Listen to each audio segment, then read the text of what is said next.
건강하게 박수드리겠습니다. 우리 옆 사람하고 인사합시다. 예수님 믿으면 합니다. 나를 통해 한 영혼을 구원했습니다. 내 영혼아 내가 새벽을 깨우리다. 우리 하나 더 하죠. 우리가 교회입니다. 내가 비가소공 교회입니다. 할렐루야.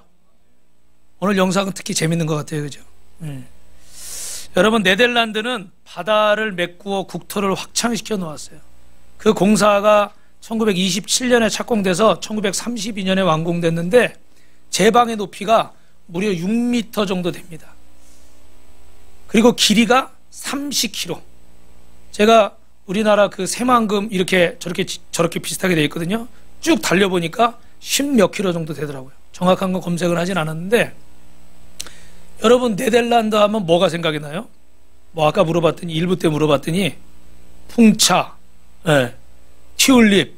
근데 우리 안성환 집사님처럼 남자분들은 히딩크 월드컵의 영웅. 저도 히딩크 먼저 생각을 했는데, 근데 네덜란드 하면 아시지만 육지가 바다보다 낮아요. 그래서 뭐 조금만 비가 많이 오거나 뭐 이런 일이 있으면 이제 육지를 삼키고 들어가는 거지. 그래서 거기다 제방을 쌓고 우리 아산 방조제, 뭐 새만금 방조제 하듯이 간척 사업을 하는 거예요. 그래서 아까 보신 것처럼 그 바다를 메꿔서 거기에 농사를 짓고 건물을 세우고. 할렐루야. 우리 시와워 그쪽에도 가니까요, 지금 그 새로 단지, 공업단지는 원래 거기가 물이었거든요. 근데 그쪽을 간척해서 그 위에 이렇게 공장들을 세웠어요. 할렐루야. 여러분, 이런 모습들을 볼 때 참 대단하죠. 여기 이름이 이제 이 담수가 그 안에 잠겨가지고, 또 반대편에서 우리 같은 경우는 밀물, 썰물을 이용해가지고 그걸로 또 이렇게 발전시설을 만들어서 전기를 또 이렇게 얻어옵니다. 그 높이가 차이가 있으니까 그 물이 떨어질 때 그 떨어지는 힘을 가지고 또 전기를 만들어요. 이래서 네덜란드는 그 뒤로도 계속 간척 사업을 해서 그 길이가 120km나 된다고 그래요. 어마어마한 거예요, 여러분. 120km면 여기서 어디까지 갈까요? 여기서 서울 가도, 제가 잠실 뭐 이렇게 일원동 가도 한 40km 왔다 갔다 할 것 같아요. 그러니까 그거보다 몇 갑절 더 가는 거죠. 그런데 여러분, 이런 육지가 바다보다 낮기 때문에 제방을 쌓아서 이런 아름다운 국토를 만드는데 우리나라도 이런 일을 하고 있어요. 우리 그리스도인들은, 크리스찬은 여러분 예수님의 지상 명령에 따라서 영적으로, 정신적으로 저와 여러분의 지경을 넓혀 나갈 수 있기를 주님의 이름으로 축원합니다. 그래서 여러분, 우리 이번 2023년 주제가 뭐예요? 읽어봅시다. 시작. 축복의 지경을 넓혀 주소서. 옆 사람하고 인사합니다. 축복의 지경을 넓힙시다.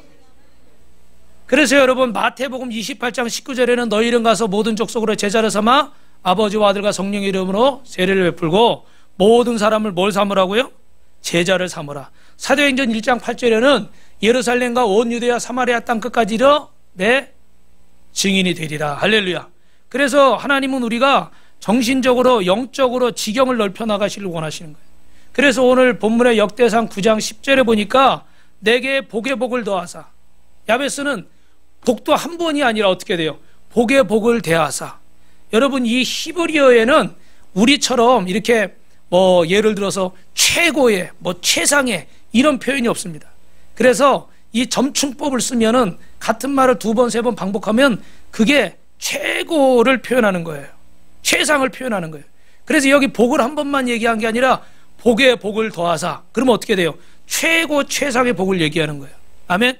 그러니까 여기다 막 복을 여러 번 붙일수록 그만큼 어떻게 돼요? 최고의 표현이고 간절하다는 거예요. 근데 야베스는 오늘 하나님 앞에 기도하는데, 하나님 내게 복을 한 번만 구하는 게 아니라 복의 복을 더하사 나의 지경을 넓히시고. 할렐루야. 그래서 우리는 첫 번째로 따라합니다. 축복의 지경을 넓히는 사람은 자신의 환경을 초월한 사람입니다. 옆 사람하고 인사합시다. 우린 보통 사람이 아닙니다. 인사를 제대로, 목소리가 크게 나요. 시작. 우린 보통 사람이 아닙니다. 할렐루야. 이 영상으로 예배를 드리시는 분이 한 1000명이나 10,000명쯤 모였구나, 그렇게 착각을 일으킬 정도로 큰 소리로 하시기 바랍니다. 할렐루야. 옆 사람하고 인사합니다. 우리는 보통 사람이 아닙니다. 그래서 여러분, 자신의 주위 환경을 초월하는 사람이 자신의 지경을 넓히는 사람이에요.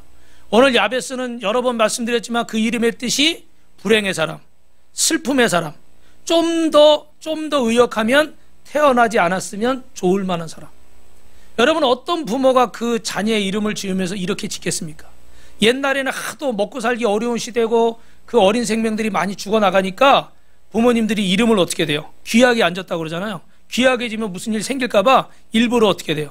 개똥이, 말똥이, 소똥이 막 이렇게 실제로 그랬어요. 그죠? 그래서 개명하는 일들이 많이 있었어요. 우리 그 전에 이제 들으신 분이 계시지만 우리 예진 씨도 처음에 병원에서 옛날에는 가르쳐 줬거든요. 그래서 아들이라고 그래가지고 이름을 필립이라고. 그렇게 어느 목사님이 외국에 갔더니 자기가 정일체인데 JUNG라고 쓰니까 융이라고 읽더래요. 그래서 국제화 시대에 맞는 이름. 또 성경에도 있고 우리나라는 또 뭐가 필요해요? 한자가 있어야 되잖아요. 그죠? 이게 세 가지가 다 되는 거예요. 그러니까 성경에 보니까 필립 집사가 있고 반드시 설립 이렇게 해서 이름을 지으려고 전화 왔는데 그분이 어떻게 됐다고 그랬죠? 딸만 셋을 낳았어요. 그래서 미경이, 윤경이, 혜경이 다 시집 갔어요. 그래서 잘 살고 있는데 또 주여중이 된 분도 계시고 근데 저는 딱 아들인 줄 알았더니 들으신 분 많이 계시지만 딸인 거예요. 그 순간 혼란이 왔어. 이걸 어떡하지? 이 이름을 어떻게 해야 되나? 그랬더니 우리 제가 분명히 말씀드립니다. 지금 하늘나라 가신 목사님이 저를 약 올리시느라고 필순이라고 그래라. 반응이 없으시네. 다 아시는 거라 그렇죠? 몇 번 얘기했으니까 하늘나라 가셨어요. 근데 필순이라고 그래라. 그렇게 얘기를 하시더라고. 만약에 지금 필순이라고 하셨으면 저는 아마 굉장히 고생했을 거예요. 그죠? 핍박을 받느라고. 그래가지고 고민하다가 그때 당시에 가장 흔한 이름 예진인데 그것도 고민하다가 참되게 하나님을 예배하라. 참 진짜 써가지고 한 달이 지나가지고 그 벌금 내요. 한 달 안에 이거 신고 안 하면은 이름을 안 하면 그래서 벌금도 내고 그랬는데 이 말씀을 이제 야베스 얘기할 때마다 드리는 이유는 부모가 자식의 이름을 짓는 건 굉장히 중요해요. 그래서 고민을 많이 하고 예수님 안 믿는 분들은 돈 주고 장명소도 찾아가고 여러 가지 이름. 저도 우리 성도들 중에 이렇게 아이 이름 줘달라고 그럴 때 굉장히 고민을 많이 하고 잘 모르는 옥평까지 막 찾아가면서 그런 적도 있었습니다. 그만큼 이렇게 중요한 이름인데 왜 그 어머니는 이 아이의 이름을 불행의 사람, 슬픔의 사람, 태어나지 않으면 좋았을 사람 이렇게 지었을까? 야베스의 이야기를 여러분들이 많이 알고 있지만 유대나라는 원래 아버지가 이름을 줬는데 오늘 구절에 보니까 뭐라고 그래요? 그 어미가 이름하여 야베스라 했다. 그러니까 이 사실 하나만 생각해봐도 그의 가정이 지금 어떤 아픔과 어려움이 있는 가정인 거죠. 어머니가 그 이름을 질 수밖에 없는 거예요. 그리고 또 하나 신학자들은 그의 신체가 부자유에서 태어날 때 장애를 입고 태어났기 때문에 불행의 사람, 차라리 태어나지 말았으면 좋을 사람 이렇게 졌을 것이다. 또 그때 당시에는 지금은 여자분들이 할 수 있는 일이 많아요. 전문직도 많고 그래서 뭐 굶어 죽지 않습니다. 그런데 예전에는 어땠을까요? 노인과 아이들과 여자들은 할 수 있는 일이 없어요. 지금처럼 직업이 다양화되어 있고 할 일이 많지 않기 때문에 그냥 보호자가 남편이 없다는 것은 과부나 고아는 굶어 죽는다 이렇게 생각을 할 수 있는 그런 시대였어요. 그러니까 아버지가 없는 남편이 없는 가정에 자식이 또 태어났습니다. 이런 상황에서 그의 미래를 그의 생명을 장담할 수가 없는 것이죠. 그래서 그런 불행의 사람이라는 이름의 뜻을 갖게 됐어요. 그런데 그는 자신의 이 불행한 환경을 탓하거나 그 환경에 항복하지 않고 위대한 용기를 가지고 자신의 지경을 넓혀가게 해달라고 기도한 줄로 믿습니다. 할렐루야. 여러분 저를 보십시오. 하나님의 사람들은 절대로 환경을 바라보고 내 자신을 바라보고 거기에 멈추면 안 돼요. 분명히 나를 볼 수 있어야 되고 환경도 정확하게 파악할 수 있어야 되겠죠. 그죠? 이런 것들을 제대로 파악하지 않고 막 허황된 꿈만 꾼다. 그것도 옳지 않아요. 그러나 나를 본 다음에는 환경을 본 다음에는 반드시 누구를 봐야 됩니까? 살아계신 하나님 바라보시길 주님의 이름으로 축원합니다. 오늘 여러분 영상에 나오신 최수정 씨는 아마 젊으신 분들도 이렇게 알 거예요. 그죠? 그 전에 얼마만큼 인기가 있었는지는 모르겠지만 옛날에 뭐 하여튼간 하이틴 스타 그러면 이 최수정 씨랑 최진실 씨랑 그런 분들이 계셨죠. 인기가 어마어마했어요. 만약에 지금 이분들이 아이돌로 나왔다 그러면은 BTS급이라고 그럴까? 네, 반응이 없어도 이해합니다. 잘 모를 테니까. 네. 그래서 뭐 굉장한 인기를 끌고 있었어요. 그런데 어때요? 이민 가서 집도 없이 하루는 이 집 하루는 저 집 굶어 죽을까봐 한국에 나왔고 노숙자 생활하다가 그 과외를 하게 되면서 그의 인생이 달라지게 됐어요. 근데 여러분 중요한 것은 얼마든지 그런 환경 속에서 절망할 수 있고 하나님을 원망할 수 있고 불평할 수 있고 낙심할 수 있는 거예요. 그런데 그런 상황에서 포기하지 않고 하나님을 바라보고 최선을 다한 줄로 믿습니다. 그래서 그 예능국장이 물어볼 때 뭐라고 그래요? 시키는 일은 뭐든지 다 하겠습니다. 네, 좀 더 솔직하게 얘기하면 돈 벌 수 있는 일은 다 하겠습니다. 할렐루야. 여러분, 오늘 성경에 보면은 요셉이라는 인물도 여러분이 잘 아시잖아요. 요셉이 형들 때문에 억울하게 노예로 팔려가고 남의 나라에서 가족도 만나지 못하고 종살이를 하게 됐습니다. 노예로 살게 됐어요. 그러나 그가 그 환경에 굴복하고 형들을 원망하고 세상만 원망하고 하나님만 원망했다면 어떻게 됐을까요? 저를 보세요. 그는 어떻게 됐을까요? 그 인생이 그대로 끝나고 노예로 살다가 어떻게 됐을까요? 죽었을 거예요. 저를 보시라는 건 여러분, 저를 안 보고 자꾸 딴 거를 하시면은 딴 생각을 하시게 돼요. 네, 그러니까 자꾸 저를 보세요. 뭐 적는 것도 제목만 딱 적고 저를 보세요. 그리고 솔직히 말씀드리지만 저 같은 경우는 이렇게 열심히 적잖아요. 적었는데 나중에 또 볼까요? 또 보시는 분들이 계시겠지만 저 같은 경우는 잘 안 보게 되더라고. 그러니까 말씀을 집중해서 잘 들으시기 바랍니다. 할렐루야. 그래서 하나님 앞에서 그 환경에 굴복하지 않을 때 지경을 넓히시고, 여러분이 너무 잘 아시는 것처럼 애굽의 총리가 됐어요. 바로왕은 그에게 모든 것을 다 맡겨서 지금으로 말하면 어떻게 해요? 국무총리 같은 권한을 줘서 온 나라가 그의 지도를 받게 했다는 겁니다. 사랑하는 성도 여러분, 다윗은 어떻습니까? 보잘것없는 양치기였고 그 형제들 중에서 제일 꼬라비고, 사무엘 선지자가 와서 그 다윗의 가문 중에서 왕으로 세울 사람이 있대서 왔더니 그 아버지가 어떻게 돼요? 형 엘리압부터 장자부터 쫙 보여주는 거예요. 그죠? 근데 사무엘 선지자 마음에 감동이 와요. 하나님이 이 사람이다 그러시지 않는 거예요.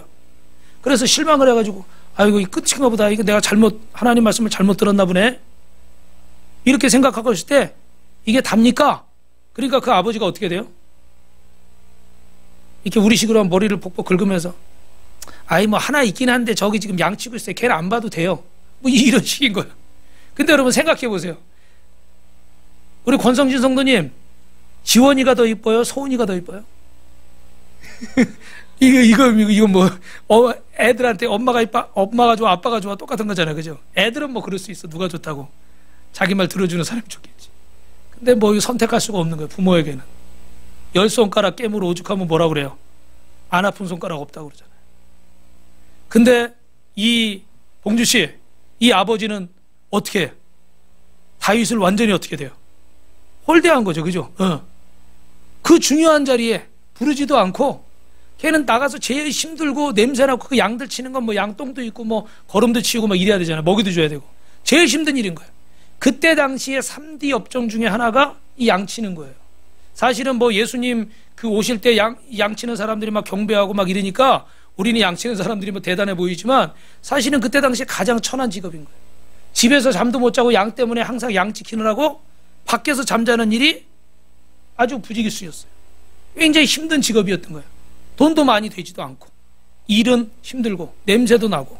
그래서 여러분 그 요셉의 가족들이 그 이집트에 갔을 때, 애굽에 갔을 때 어떻게 했습니까? 양 치는 직업이라고 그러니까 어떻게 했을까요? 저쪽 구석에 변두리에다 가서 살라고 그랬죠. 왜? 그 도시에서 지금도 우리 뭐 돼지 치고 소 키우고 그러면 어떻게 될까요? 그 지역에 막 축사가 있으면 냄새가 많이 나죠. 그죠? 그런 직업이었어요.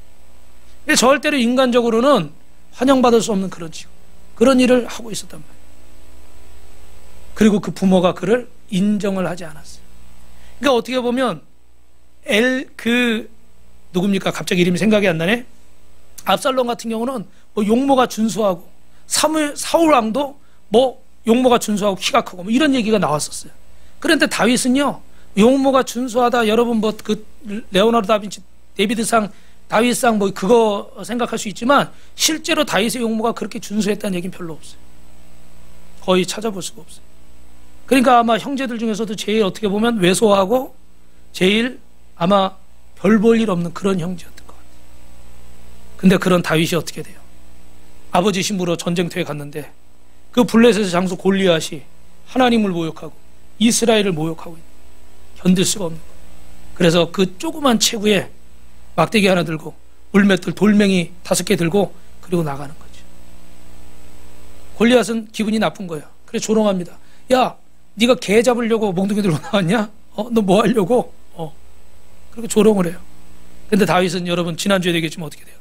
너는 칼과 창으로 내게 나오지만 따라합시다. 나는 만군의 여호와의 이름으로 나간다.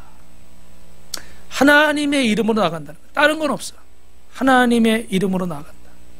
여러분, 주님의 이름으로 나아갈 때 주님께서 그의 물맷돌이 정확히 골리앗의 미간에 박히게 하시고 그를 쓰러뜨려서 다윗은 그 적은 체구지만 그의 큰 칼을 뺏어서 칼만 몇십 킬로가 나가요. 그 갑옷까지 다 하면 그가 두르고 있던 무게가 200킬로가 넘는데요. 여러분 상상해 보세요. 3m가 다 되는 키에 몸에 200킬로 정도 되는 쇠붙이를 붙이고 있어요. 그러니 여러분이 우리가 가서 이렇게 들이받는다고 넘어지겠습니까? 뭐 싸움이 안 되는 거예요. 그가 그 창이나 칼을 한번 휘두르면 옆에서 정말 영화에 나오는 것처럼 몇 사람이 우르르르 쓰러져도 이상하지 않은 거예요. 그런데 그의 큰 칼로 그의 목을 베버리는 거예요. 오늘 하나님께서 다윗의 지경을 넓히시는 줄로 믿습니다. 여러분 잘 아시는 건국대학교 교수였던 유태영 박사님, 여러분 그 유대인의 가정부였고 그래서 유명하잖아요, 그죠? 이분의 일화를 여러분들이 잘 아시지만 이분도 시골의 저 전라도의 조그만 섬에서 그 증도라고 하는 거기에 뭐 CCC 김중원 총재님이나 이런 훌륭한 분들이, 문준경 전도사님 여자분이신데 시집 가자마자 소방 맞았어요. 남편에게 쫓겨났어요. 그런 분이 예수 믿게 되고 전도사님이 돼서 섬과 섬을 오가면서 나중에 이분 이야기도 할 때가 있겠지만 물이 빠지면 거기를 건너가는 거예요. 갯벌을 한참을 건너가가지고 다른 섬에 가서 또 전도하고, 물 빠지면 또 건너가서 전도하고, 그래서 1년에 고무신을요 9켤레를 바꿔 신었대. 몇 켤레요? 9켤레. 뭐 고무신이 얇긴 하지만 여러분 1년에 운동화를 9개 바꿔 신을 정도로 다녔다. 그러면 어떻게 이제 상상해 가시죠, 그죠? 예. 그 정도로 열심히 복음을 전해서 이렇게 귀한 분들이 세워졌는데 이분이 어려우니까 저 덴마크 왕에게 편지를 썼대요.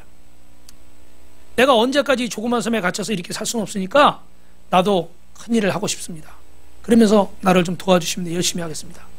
그랬더니 그 덴마크 왕이 편지를 보고 비행기표도 보내고 장학금도 주고, 할렐루야. 소은아, 오늘 끝나고 편지를 써. 누구한테 쓸지. 편지를 써가지고 유학을 가게 됐어요. 그리고 거기서 공부를 열심히 하고 7개월 동안 언어 배워서 이렇게 공부한 뒤에 그 다음에 이스라엘로 또 편지를 썼어요. 이분은 편지 전문인가 봐요. 지금으로 하면 뭐 이메일이겠죠, 그죠? 보내가지고 또 이렇게 이스라엘에서 공부를 하게 돼가지고 이 유대인들의 가정교육법으로 이분이 간증을 많이 하셨죠. 여러분, 지금 우리의 상황이나 형편이 조그마할지라도 하나님 앞에 믿음을 가지시길 주님의 이름으로 축원합니다. 제가 금요일날 이 얘기를 했는데 또 너무 길어질까봐 짧게 하면은, 우리 그 어느 목사님이 이번 주에 저한테 하여튼간 목사님은 전도를 열심히 하니까 하나님 복을 주실 거니까 땅을 보러 다니라는 거예요. 그래서 제가 속으로 이 얘기를 지금 몇 분은 다 들으셨는데, 저분이 내 형편을 몰라가지고 저런 얘기를 하지. 그리고 그냥 그러고 말았는데, 어찌됐든 전도 열심히 하니까 하나님 복을 주실 거라고 그래서 또 은혜가 되더라고요. 그래서 제가 금요일날 이렇게 설교를 딱 했더니 우리 한명재 성도님이 우리 한명재 성도님은 참 현실을 탁 꿰뚫는 그런 인사이트가 있어, 통찰력이. 목사님, 기름값 아끼세요. 그냥 땅 보러 돌아다닐까봐 일부러 기름값 아끼시라고. 그랬는데 그 전에 이제 이 공인중개사 오래 40년 하셨는데 그 전에 초창기 때 저기 전라도 벌교에 땅 사놓은 게 있대요. 근데 그게 잘 몰라가지고 이렇게 세로로 잘라야 이 밑에서부터 여기까지 이렇게 쓸 수 있는 거잖아요. 근데 잘 몰라가지고 이게 반을 잘라버렸대. 그래서 밑에 땅은 딴 사람 땅이고 위에 땅이니까 밑에 허락 안 받으면 못 올라가잖아요. 그러니까 완전히 그냥 잊어버리고 있는 그런 땅인데, 목사님 이걸 내가 되니까 사진 찍어다가 그걸 보시면서 위안 삼으시라고. 괜히 돌아다니지 말고. 그래서 어찌됐든 그 숨겨진 땅도 발견했어요. 그런데 여러분, 지금 제가 이 상황에서 무슨 뭐 어떤 이런 얘기를 한다, 그러면 뭐 여러분들이 또 인간적으로 부담을 느끼겠지만 저도 사실은 좀 허무맹랑한 소리일 수도 있어요. 왜냐하면 지금 내 상황이나 내 형편을 따진다면. 그런데 우리 필립 씨가 지금도 이렇게 미국에서 이 예배를 지금 드리고 있을 것 같은데, 그런 상경에서 재작년에 그 미국에 대한 꿈을 한번 꿨을 때 미리 말씀드렸지만 그런 환경들은 생각할 수 없었어요. 전혀 루트가 없었고, 그 한번 학교에서 미국에 갔을 때 그 교수에게 또 이메일도 보내봤는데 뭐 제대로 트라이 제대로 안 왔고 그런 길들이 없었어요. 그런데 하나님께서 우리가 원하는 100%다 주시진 않지만 따라합니다. 필요한 것은 꼭 주십니다. 뭐 여러 가지 얘기를 할 수 있겠지만 하나님이 길을 여시는 거예요. 그래서 여러분들이 지금 처한 상황에서 기대하기 어렵고 바라기 어렵고 꿈꾸기 어려운 일들이 분명히 있을 것입니다. 그러나 그게 내 허황된 꿈이 아니라 내가 하나님 앞에 주신 비전이고 내가 하나님 앞에 꾸는 꿈이라면 여러분 포기하지 마시고 지경을 넓혀 나가시길 주님의 이름으로 축원합니다. 따라합시다. 나는 못하지만 하나님은 하십니다. 옆 사람하고 인사합시다. 지경을 넓혀 나갑시다. 나는 못하지만 하나님은 하십니다. 믿으시면 두 손 들고 아멘. 할렐루야. 두 번째로는 여러분 따라합니다. 어떤 사람이 그 하나님 앞에 축복의 지경을 넓힐 수 있을까? 9절에 보니까 야베스는 뭐라고요? 따라합시다. 그 형제보다 존귀한 자라. 그래서 여러분 설교 노트의 두 번째는 뭐라고 적어요? 존경받는 사람. 존경받는 사람이 돼야 돼요. 여러분 성공한 사람은 어떤 사람일까요? 돈이 많거나 권력이 있는 사람이나 남에게 존귀여김을 받는 사람이 아니라 참된 크리스찬은 모든 사람에게 존귀여김을 받아야 될 줄로 믿습니다. 여러분 가나안 농군학교 교장이셨던 김용기 장로님이라는 분이 계세요. 여러분 너무 잘 아시죠? 이분은 일하지 않으면 먹지도 말라. 그래서 저기 가면은 꼭 일을 해야 돼요. 노동의 소중함을 가르쳐주고 또 이분이 그 방 앞에 들어가면은 뭐라고 적혀 있다고 그러죠? 이렇게 문에 조국이여 안심하라. 내가 기도하고 있다. 김용기가 기도하고 있다. 이렇게 써 있다고 그래요. 많은 분들이 그걸 보고 좀 오해할 수도 있지만 이건 뭐 교만의 의미로 얘기한 것이 아니라 그만큼 어떻게 돼요? 따라합시다. 내가 중요한 사람입니다. 여러분은 하나님 앞에 중요한 사람입니다. 믿으시면 아멘. 또 옆 사람하고 성도님은 우리 빛가서 교회 중요한 사람입니다. 할렐루야. 좀 서운해하지 말고 섭섭해하지 말고 좀 시험에 들지 말고 감사하시고 나는 항상 중요한 사람이다. 그래서 그는 한 손에 호미를 들고 한 손에 성경을 들고 여러분 근면에 띠를 두르고 농민 살리기를 위해서 일생을 바쳤습니다.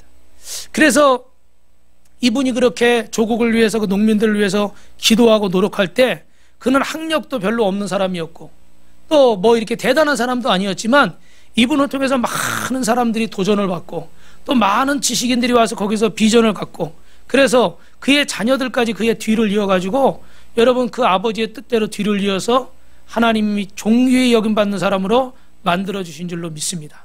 그러니까 어떤 사람이 존귀히 여김받습니까? 어떤 사람이 존경받습니까? 남을 위해 희생할 줄 아는 사람, 부지런히 땀을 흘릴 줄 아는 사람, 존귀히 여김을 받는다는 거예요. 더 나아가서 하나님을 존귀히 여길 때 그가 존귀히 여김을 받고 교회를 존귀히 여길 때 그가 존귀히 여김을 받을 줄로 믿습니다. 할렐루야. 여러분 하나님을 존귀하게 여기시고 하나님이 세우신 교회를 존귀히 여기셔야 돼요. 그래서 하나님을 아버지라고 부르는 자는 교회를 어머니라고 여기지 않으면 하나님을 아버지라고 부를 수 없다고 했어요. 그래서 저와 여러분 마음속에 정말 하나님을 믿는다고 하면 여러분 몸된 교회를 사랑하시길 바랍니다. 저 신천지에 가도 저 안상홍 저 하나님의 교회 참 거기다 세계 복음주의 협의회, 세계 교회 협의회 막 이렇게 적어놓으니까 사람들이 이게 다 교회인 줄 알아요. 그런 데 가도 하나님을 믿는다고 그래요. 그런 데 가도 예수를 안다고 그래요? 모른다고 그래요? 다 안다고 그래요. 근데 그들이 여러분 정말 하나님 말씀대로 살고 있습니까? 아니잖아요. 정말 하나님의 말씀을 믿고 하나님을 사랑하는 사람은 하나님 앞에 몸된 교회를 세우고 사랑하는 자인 줄로 믿습니다. 그래서 저와 여러분이 이런 믿음을 가지고 나아가는데 그때 하나님이 어떻게 우리의 지경을 넓히시고 존귀하게 만드는 거예요. 그래서 제가 아까 우리 그 리더 교육하다 짧게 말씀드렸지만 짧게 말씀드리면 어떤 목사님은 다리가 불편하신 분이에요. 그래서 남들보다 더 열심히 살고 더 열심히 기도하고 더 열심히 목회하셨는데 지금은 서울에서 이렇게 그래도 교회가 많이 세워졌어요. 그런데 이분이 해마다 한 번씩 그 가족 친척들을 초대하는데 호텔로 초대를 해가지고 먹이고 재우고 풀 서비스를 해주는 거예요. 그러면서 복음을 전하는 거예요. 할렐루야. 그러니까 어떻게 될까요? 야, 아무개가 예수 믿더니 목사 되고 출세했네, 성공했네. 그러면서 어떻게 돼요? 또 먹이고 막 이렇게 봉투 주고 막 이러니까 예수 믿으라고 그러는 게 싫다고 그래요? 좋다고 그래요? 좋다고 그러죠. 그러니까 그 친척들 가족들 이름 중에서는 이분이 그래도 어떻게 돼요? 인정을 받는 거예요. 아, 제가 그 얘기를 들으니까 부럽더라고. 저도 좀 그렇게 해보고 싶어. 근데 여러분 존귀역을 맡는데 거기만 있는 게 아니에요. 제 얘기를 그냥 잠깐 하자면 제 동생이 지금 오산에서 목회를 하고 있는데 성악을 전공하고 이렇게 합창단을 하고 선거대 지휘하다가 이제는 목사가 됐는데 저하고 터울이 좀 져요. 근데 어릴 때부터 이렇게 하는데 제가 큰 교회에 있을 때 뭐 서울에 있을 때 뭐 건너편에 있을 때 개척했을 때 여기 왔을 때 이렇게 다 알잖아요. 그죠? 근데 몇 년 전부터 제가 몇 번 들은 것 같아요. 저는 그런 얘기를 잘 하질 않는데 뭐 어머니가 얘기를 했겠죠. 근데 뭐 한 두세 번 들은 것 같아요. 저한테 자기는 사람들 중에 목사님 중에 우리 형을 제일 존경한다. 제일이란 말을 했는지 안 했는지 모르겠어요. 나중에 또 이거 가지고 시비를 걸 수도 있으니까 형을 존경한다 막 그런 얘기를 했다고 그래요. 그래서 내가 속으로 뭐 너가 존경한다고 하면 내가 나지는 것도 없다. 근데 그렇게 생각을 하지만 그래도 그런 것 같아. 제 동생이 볼 때는 일단 뭐 제가 이렇게 그 전에 아프고 그럴 때 맨날 병원 싣고 다니고 병원비 되고 도와준 것도 있겠지만 그렇게 뭐 어려운데 신학 공부해서 전도사 되고 목사 되고 뭐 서울에 이렇게 큰 교회 20년 있다가 또 이렇게 개척을 해서 고생하는 것도 보고 또 건너편에도 와보고 또 그런 경매당에서 이런 어려움 당했는데 끝까지 이렇게 몇십 년 동안 목회를 하는 걸 보니까 자기가 신앙인으로 또 주의종이 돼서 보니까 야 우리 형은 진짜 목사다. 아멘 하는 사람이 없네. 우리 형은 진짜 목사다. 이렇게 생각하는 것 같아요. 좋은 의미로. 그래서 저를 존경한다고 그런 표현을 하는데 사실 저는 뭐 그렇게 존경할 만한 요소는 있는 것 같지는 않아요. 그런데 이런 말씀을 드리는 거죠. 여러분 꼭 존경받는 것이 우리가 꼭 성공하고 세상적으로 말하면 출세를 해서도 존경을 받을 수도 있지만 오해하지 마시라고. 내가 어려움 가운데 있지만 분명한 하나님의 뜻 가운데 서 있다면 그분도 하나님 앞에 존경받을 수 있는 자인 줄로 믿습니다. 그러니까 내 현실 때문에 나는 존경을 받을 수 있다 없다 여러분의 생각으로 하지 마시고 하나님 앞에서 하십시오. 야베스가 꼭 뭐 잘 돼서 지경이 넓어지고 부자가 돼서 존경받은 것이 아니라 그의 모든 신앙과 삶이 마지막에 나오지만 하나님 앞에 기도하고 예배하는 그 삶이 그를 존경받게 한 줄로 믿습니다. 그래서 마지막 세 번째로 여러분 우리 전도 사진 한번 먼저 볼까요? 지난주 이번 주에 이렇게 전도를 했는데 저기 그 맨 위에 있는 청년들하고 두 명하고 사모님 사진은 저희가 전도하려고 수요일에 이렇게 40분 동안 동네를 돌았는데 할 만한 사람이 없는 거예요.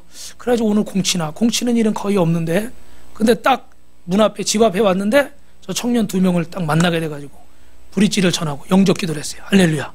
그랬더니 우리 사모님이 문 앞에 있었네. 우리 집 앞에 있는 거예요. 근데 또 어느 목사님이 그렇게 얘기하시더라고요.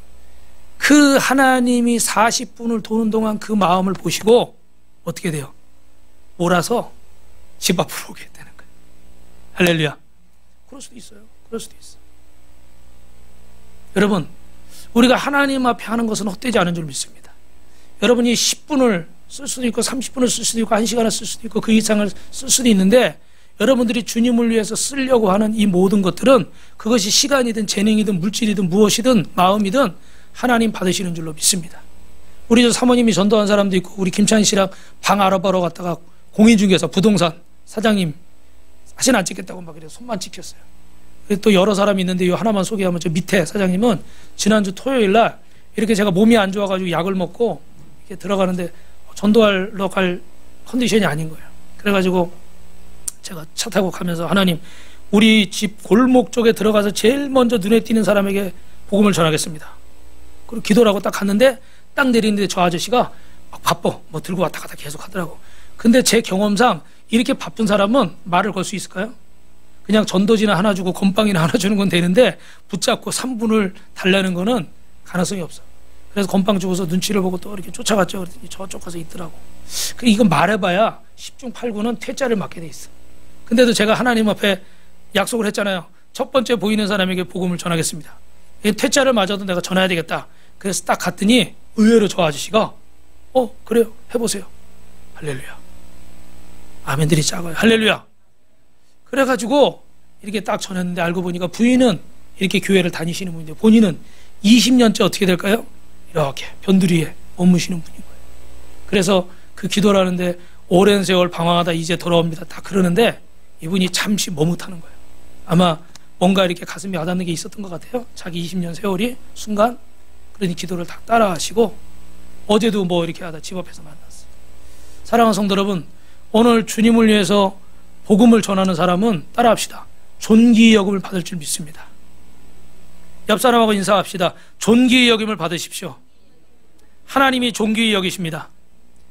그래서 마지막으로 여러분, 넓은 시야를 가지고 하나님께 기도하는 삶을 사십시오. 아멘. 따라합시다. 넓은 시야를 가지고 하나님께 기도하는 삶을 사십시오. 우리 10절 앞부분 한번 읽어봅시다. 시작.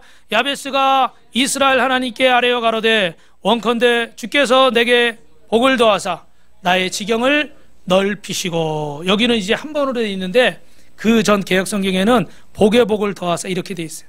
그래서 야베스는 슬픔의 사람, 불행의 사람이었지만 그러나 그의 시야는 저 멀리를 바라본 줄로 믿습니다. 오늘 믿음의 사람들은 이 바쁜, 이 각박한, 이 정말 부족한 현실을 살아가고 있지만 우리는 눈앞의 것만 보면 안 되고 미래를 바라봐야 될 줄로 믿습니다.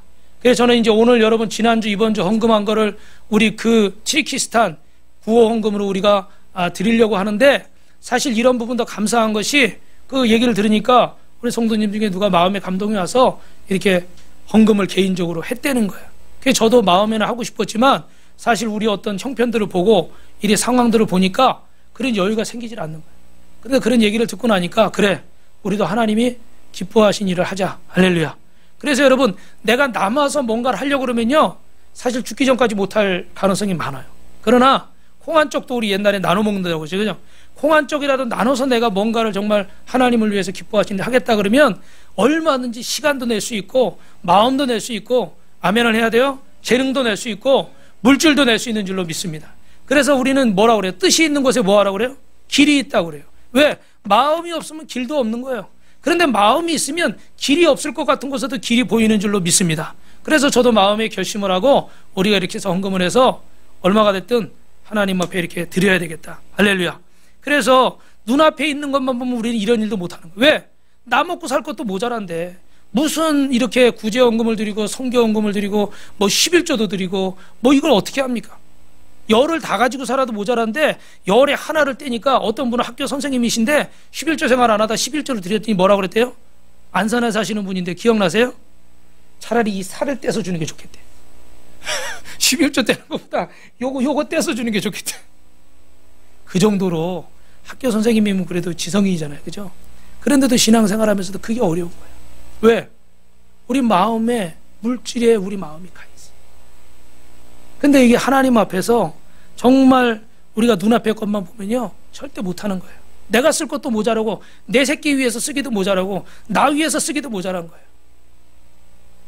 그런데 하나님 앞에 넓은 시야를 가지고 하나님 앞에 기도하는 사람은 영원한 세계를 바라보고 믿음의 눈을 뜨게 되는 줄로 믿습니다. 그래서 창세기 13장 14절 15절에 같이 읽어봅니다. 시작. 여호와께서 아브라함에게 이르시되 너는 눈을 들어 너희 있는 곳에서 북쪽과 남쪽 그리고 동쪽과 서쪽을 바라보라. 보이는 땅을 내가 너와 내 자손에게 주리니 영원히 이르리라. 할렐루야. 자기 조카 롯이 기름진 소돔 땅을 차지하고 양보했을 때 얼마나 섭섭했겠습니까? 그런데 결론만 말씀드리면 어떻게 돼요? 그 롯을 떠나보냈을 때, 자신의 인간적인 욕심을 내려놓았을 때 하나님께서 눈을 들어 동서남북을 바라보라 그랬더니 전에는 소돔 땅만 좋은 땅이었어요. 기름진 땅이었어요. 에덴 동산과 같은 땅이었어요. 그런데 지금 눈을 들어서 하나님의 약속을 붙잡고 보니까 어떻게 돼요? 동서남북이 다 하나님의 땅이었다. 여러분, 이게 참 어려운 얘기인데 참 중요한 얘기예요. 이거 하나만 기억하세요. 여러분이 하나님 앞에 믿음 생활을 하고 신앙생활을 한다고 하면서도 나름대로 가장 선한 결정을 하려고 하고 나름대로 가장 도움이 되는 결정을 하려고 그러고 나름대로 내가 가장 좋아하는 판단을 하려고 애를 써요. 그런 노력이 귀중합니다. 그런데 하나님이 우리에게 은혜를 주시지 않으면, 우리가 하나님 앞에 무언가 막혀 있다면 그 눈은 거기밖에 못 보는 거예요. 나는 보고 싶어도 가려져 있어서 아무리 둘러보고 아무리 알아보고 아무리 인터넷으로 서치하고 아무리 사람들에게 물어보고 조언을 구하고 다 해도 이 이상은 안 보여요. 아무리 생각해봐도 소돔 땅 말고는 쓸만한 땅이 하나도 없는 거예요. 그런데도 하나님의 약속을 믿고 보내라고 하시니까 가장 큰 것을 양보하면서 보냈어요. 그랬더니 하나님 눈을 여시는 거예요. 눈을 여시는 거예요. 영의 눈을 여시는 거예요. 롯은 그 땅만 좋다고 달려갔어요. 인간적인 생각에만, 육적인 생각에만, 혼적인 생각에만 머무른 거지. 그런데 하나님이 눈을 여시니까 고개를 들어서 보니까 이게 웬일이야. 보이지 않던 것이 막 보이는 거예요. 영안이 열리니까 동서남북이 다 하나님의 축복했다, 약속했다. 믿으시면 하면. 여러분들이 신앙생활 하시면서도 제가 답답한 건 그거예요. 안타까운 건 그거예요. 그래서 여러분을 기도하는 건 이거예요. 나는 열심히 살려고 그러고 잘 살려고 그러고 난 잘하려고 노력을 한단 말이에요. 근데 하나님 앞에서 이 맺혀진 부분들을 풀지를 못해. 결단을 못해. 내려놓지를 못하고 하나님께 맡기지를 못해. 그러니까 매일 보는데, 열심히는 보는데 이 이상은 못 보는 거예요. 이 목사님이 아무리 설교를 해줘도, 좋은 얘기를 아무리 들어도 그냥 지나가는 이야기일 뿐. 내일 모레 제가 이렇게 창립 예배 드리는데 가는데, 그 용인의 저쪽에 둔전 쪽인데, 그 목사님이 이렇게 코로나 때 교회 문을 닫았어요. 그래서 지금 4년 만에 교회를 다시 설립을 하는데, 그 이렇게 처음에는 뭐 1,000얼마 2,000이면 된다고 그래서 뭐 어떻게 해서 이렇게 마련했는데 또 이게 없는 거예요. 그래가지고 4,000얼마가 필요하다는 거예요. 그래서 하나님 앞에 구하고 기도하고 금식하고 막 이러는 가운데, 결론만 얘기하면 어느 분이 또 이렇게 헌신해가지고, 성도도 이제 문을 닫았으니까 없었죠. 가족들만 있고. 근데 이렇게 헌신을 해가지고 그 금액이 채워졌어요. 할렐루야. 여러분, 이런 말씀을 드리려고 하는 거예요. 그분이 이제 주의 종이니까, 목사님이니까, 내 능력을 가지고 내가 하려고만 하면 그 이상은 못하는 거예요. 근데 어떻게 해요? 하나님이 기뻐하신 일을 하고 하나님 앞에 순종하려고 하니까 하나님께서 채우시고 역사하시는 거예요. 만약에 여러분, 적절한 비유인지 모르지만 여러분의 능력이 2,000만 원밖에 안 돼요. 그럼 그 이상은 못하는 거예요. 여러분, 그거 붙들고 살다가 거기서 요셉처럼 그렇게 살다가 원망하다가 그 감옥 안에서 죽을 수도 있는 거예요. 그 인생 그렇게 끝날 수도 있는 거예요. 근데 여러분이 믿음의 눈을 열고 하나님 앞에 나아가시면 그 묶여진 것이 풀어질 때 여러분 4,000만 원이 아니라 4억도 생기는 줄로 믿습니다. 할렐루야. 할렐루야. 그래서 오늘 여러분이 믿음의 문을 트시고 하나님께 구하세요. 마지막 10절 뒷부분 읽어보겠습니다. 시작. 주의 손으로 나를 도우사 나로 환난을 벗어나 근심이 없게 하옵소서 했더니 하나님이 구하는 것을 허락하셨더라. 따라합니다. 하나님이 그가 구하는 것을 허락하셨다. 제가 축복합니다. 우리 하나님이 오늘 이 예배를 드리는 우리 빛가서 공교회 성도들과 이 예배를 영상으로 드리는 성도들이 하나님께 구하는 것을 허락하실 줄로 믿습니다. 그렇게 되기를 축원합니다. 축원합니다. 내가 아무리 지식이 많고 내가 아무리 재주가 있어도 하나님께서 내 손을 붙잡아 주시지 않으면 우리의 삶은 헛된 거예요. 우리의 지식과 우리의 경험과 우리의 판단은 그런 거예요. 제가 항상 얘기하는 건데, 운전면허 이렇게 이거 할 때 TV에 가끔 그런 나오죠. 음주운전이 얼마나 위험한 거. 저는 그거 볼 때마다 솔직히 소름이 끼쳐요. 왜냐하면 이 사람이 멀쩡하게 할 때는 그 꽃갈 세워놓은 거를 잘 피해가더라고요. 근데 술을 마시고 이렇게 운전을 하는데 다 가서 들이받는 거예요. 그리고 이분한테 인터뷰를 하는 거예요. 아, 왜 그렇게 했습니까? 그랬더니 어떻게 해요? 몰라요. 저는 똑바로 했는데요. 나는 바로 간다고 한 거. 아까처럼 똑같이 피해간다고 하는데 이 알코올이 들어가서 우리 말초신경을 무디게 해줘버리니까 어떻게 돼요? 틀었는데 이미 늦어. 봤는데 이미 늦어. 또 틀었는데 이미 빨로. 이렇게 돼버려요. 나는 잘 살려고 그러고 나는 모든 걸 다 확인해서 안전하게 최고의 것을 고민 많이 해서 밤잠 못 자고 막 해서 한다고 했는데 그게 술 취해서 운전한 거랑 똑같은 결과가 되는 거예요. 하나님의 사람들은 하나님 앞에 나아갈 때 하나님이 그 눈을 여실 줄 믿습니다. 그 마음을 여실 줄 믿습니다. 그래서 이제는 내 방법이 아니라 내 생각이 아니라 하나님의 방법. 여러분, 야베스처럼 하나님 앞에 기도 응답 받는 사람, 야베스처럼 하나님의 복 받는 축복의 지경이 넓어지는 우리 빛가서 공교회 모든 성도가 되시길 주님의 이름으로 축원합니다. 축원합니다.